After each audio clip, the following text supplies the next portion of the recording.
Good everyone, welcome back. Another high-scoring match we've witnessed here at the Mirpur Sher-e-Bangla National Cricket Stadium. We've seen Dhaka Capitals versus Durbar Rajshahi. Everyone's thinking about the fact that Dhaka Capitals would win this game at least, but Durbar Rajshahi took the game away. And I've got another, cricket expert with me. Let's see what he has to say about it. How are you doing? I'm absolutely fine, but so far the experience is not good because myself also from Dhaka, and we are expecting that Dhaka will win. But the reality, you have to admit the reality. I have said it many times before. The main four players are not playing for Dhaka. Pathum Nisanka, Jason Roy, Johnson Charleses, and Simon. All the four stars player and impactful players are not playing for Dhaka. That is why Dhaka is out of the game and they are not performing. So they actually won the game pretty much like 2 hours before. Enamul Haq Bijoy got 73 in fact, and Ryan Bell 55. So what would you say about these two batters? I'm very happy because Enamul Haq Bijoy and Taskin, the standout performer, and they are the friend. Back in 2012 they were the mate in under 19 and from the same batch, and they just snatched away the game from Dhaka. And I'm really happy because both of them have performed, and so far Enamul Haq Bijoy back-to-back 50 and Taskin Ahmed back-to-back fiery spell, and he's the leading wicket taker and the record allowed, and this is the best bowling figure in the history of BPL. So congratulations to Taskin Ahmed and congratulations to Enamul Haq Bijoy. He's also the skipper for Rajshahi. Everyone was talking about that Durbar Rajshahi. Just they were trolling themselves as Durbal Rajshahi, but they're not Durbal. I mean they're They're much not the more weakest one. stronger because they have Taskin Ahmed and Enamul Haq Bijoy. So Rajshahi has proven and shown their class, and also you cannot ignore Yasir Ali. So they are a very good side. Yeah. So now, Israeli, just like the game where he left back in the last game, he scored 94 runs, and that was a fiery spell from him.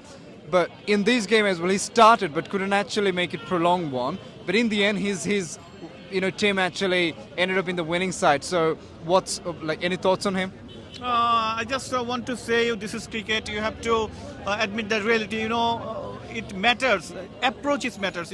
Same approach. He was playing superbly. He smacked some big sixes, but at the end of the day, he didn't capitalize his opportunity. I mean, he didn't make his big score to die, and just 22 odd runs. And anyways, his team is a winning case. So I'm very happy because Yasir Ali is one of the exciting talent.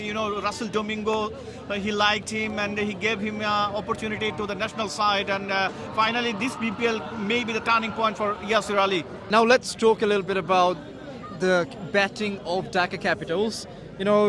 As usual, Liton Kumar Das, another duck, and then Tanjid Hassan couldn't even accelerate his innings. But Stephen and then Shahid Hussain, they tried their level best, scored something like 174. Everyone was talking about the fact that this match is going to be a lower scoring one, but in the end it ended up being a high scoring one. So when you have batters like this, why you still like Dhaka Capitals? Why still they can't go to something like 190?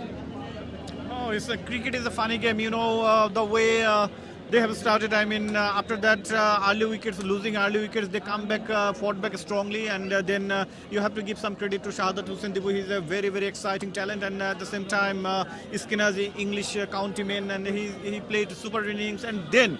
Thisara Pereira, the way he started, didn't capitalize and didn't go big. If Thisara can bat 2 or 3 more overs, then they can easily score 200 runs. But you have to give credit to Taskin Ahmed. Whatever is a belter one or a flat piece, that doesn't matter to Taskin Ahmed. He just put the ball in right areas and swung the ball in a opposite direction. That is why he is very, very successful. So whenever someone like Taskin Ahmed perform, it's going to be really difficult for the batters. And what exactly happened to Rajshahi and Dhaka teams. So all the credit goes to Taskin Ahmed. He just played a tremendous bowling spell, displayed a tremendous bowling display, especially because it was a flat deck. It was a batting deck, and in a batting deck, you have grabbed 7 wickets. It's an unbelievable effort. Now, back in the last game when Durbar Rajshahi couldn't actually save 197 runs. Everyone's talking about their bowling. Even pretty much of the same picture, except for Taskin Ahmed, everyone got hammered. Like, what should they do in terms of improving their bowling? Except Taskin Ahmed is a proven player. He knows where to play. He's an international star. So, what would you say about the bowling unit Durbar Rajshahi has? Durbar Rajshahi, I just want to say they have only one class bowler, that is Taskin Ahmed, and apart from Taskin Ahmed, I hardly you can hardly find those quality bowlers. So they are lacking of quality bowlers. But what alone Taskin Ahmed done, that is tremendously well. But every day Taskin Ahmed will not perform. So you have to have at least 4 quality bowlers. That is mandatory any form of cricket. But I think Durbar Rajshahi will suffer in our next matches because they don't have those quality bowlers. Right, right. Now, Shakib Khan, the megastar, probably was expecting to win a game from here because in the first game they couldn't secure a win. So, all the fans, we have talked to so many fans here, and pretty much everyone is a fan of Shakib Khan, whether they're from Borshal, whether they're from Rajshahi, or maybe from anywhere, any part of the country, but they support Shakib Khan, but they couldn't win the game. So, what do you think would be the mental state of Shakib Khan right now? Oh, it should not be good, but I do believe and I think they should not be unhappy because just have a look at the Dhaka team. The team is not like that, where you can expect to win every matches or at least 7 or 8 matches. I'm pretty much in doubt whether Shakib Khan's team will play for qualify or not. That is the question, but I'm not hopeful because the way they have started and they don't have those type of quality players. But when, I don't know when they will come, Jason Roy, Johnson Salses and Simon, if they come after 7 or 8 matches, then what will they do? That is very, very crucial question. But I think Shakib Khan should not be unhappy because this is their team, this is their strength. Now let's talk a little bit about Animal Hawk Bijoy. In the first game, he scored something over 50 odd runs, and in this game as well, 75. So he's by far the highest run scorer up until now in this BPL 11th edition. Do you think he'll be able to continue his form like this? Definitely. You know, Animal Hawk Bijoy is the leading run scorer in last 10 years. All forms of cricket, I mean domestic, BCL, BPL and DPL, all these domestic leagues, he's the leading run scorer. And do you know, after Tamim Iqbal, he's the leading most centurions, I mean 45 centuries under his belt. And so he's a very good talent. Unfortunately, he didn't get that type of opportunity. Whenever he gets opportunity in the national side, after 1 or 2 games, he just left out. I just want to remind you that whenever last time he came into the national side back in 2022 in Zimbabwe, where he played superb innings, and he was the leading run scorer. But immediate after that fantastic performance, he was left out from the team. Why? Why always with Enamul Haq Bijoy? He didn't get enough opportunity, I must say, because if we talk about Liton Kumar Das, Nazmul Hussain Shanto and Sumia Sarkar, they always get enough opportunity, couple of back-to-back series, but Enamul Haq Bijoy never get that back-to-back series opportunities. Nazmul Hussain Shanto, Liton Kumar Das, they got huge opportunities. I mean 3 series in a row after being failed, but Enamul Haq Bijoy never get.